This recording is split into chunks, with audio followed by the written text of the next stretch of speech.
তবে প্রশ্ন উঠছে কবে সচেতন হবে সাধারণ মানুষ। শুধুমাত্র সন্দেহের বশে গণপিটুনি এবং তার জেরে মৃত্যু হচ্ছে একের পর এক মানুষ। খাস শহর কলকাতাতেও সেই ছবি আমরা দেখেছি, এবং বারাসাত থেকে বনগাঁ, কলকাতা থেকে ব্যারাকপুর। কথা বলবো বনগাঁ থেকে সরাসরি দেবাশিস মণ্ডল আমাদের প্রতিনিধি আমাদের সঙ্গে রয়েছে। দেবাশিস, বনগাঁর কি ছবি ধরা পড়ছে?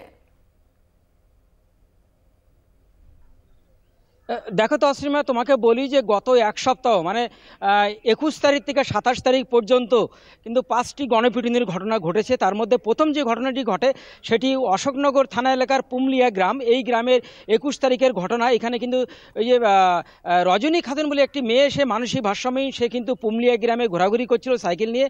তখন এলাকা মানুষের ছেলে ধরা সন্দেহে তাকে কিন্তু গণপিটুনি দেয়। যদিও পুলিশ পরবর্তীকালে উদ্ধার করে তাকে হাসপাতালে ভর্তি করে, কিন্তু এই ঘটনায় পুলিশ আমরা দেখেছি যে 15 জনকে গ্রেপ্তার করেছিল।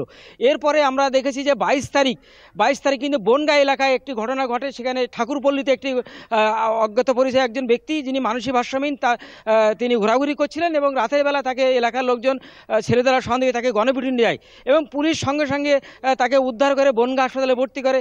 তার ঠিক একদিন পরে গাইঘাটা ব্লকের একটি ঘটনা ঘটে। সেখানেও কিন্তু একই অবস্থা, মানসিক ভারসাম্যহীন, তাকে কিন্তু এলাকার মানুষ গণপিটুনি দেয় এবং এই ঘটনায় কিন্তু 3 জনকে অ্যারেস্ট করেছিল গাইঘাটা থানা পুলিশ। এবং সর্বশেষ যে ঘটনাটি ঘটে সেটা হচ্ছে 27 তারিখ বাগদা এলাকার বনগাঁর পেট্টাপোল এলাকায়। সেখানে একজন যুবক ঘোরাঘুরি করছিল, তার নাম রমজান আলী।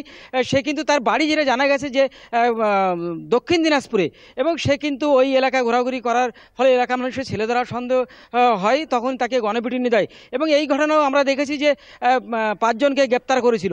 এবং এছাড়াও আরও কিন্তু 3টি ঘটনা ঘটেছিল। যদিও একটি ঘটনা সাইকেল চুরিকে কেন্দ্র করে বনগাঁ শক্তিগড় এলাকায় সেই স্কুলের ছাত্রছাত্রীরা তারা কিন্তু গণপিটুনি দেয়। যদিও পুলিশ উদ্ধার করে সঙ্গে সঙ্গে তাকে কিন্তু হাসপাতালে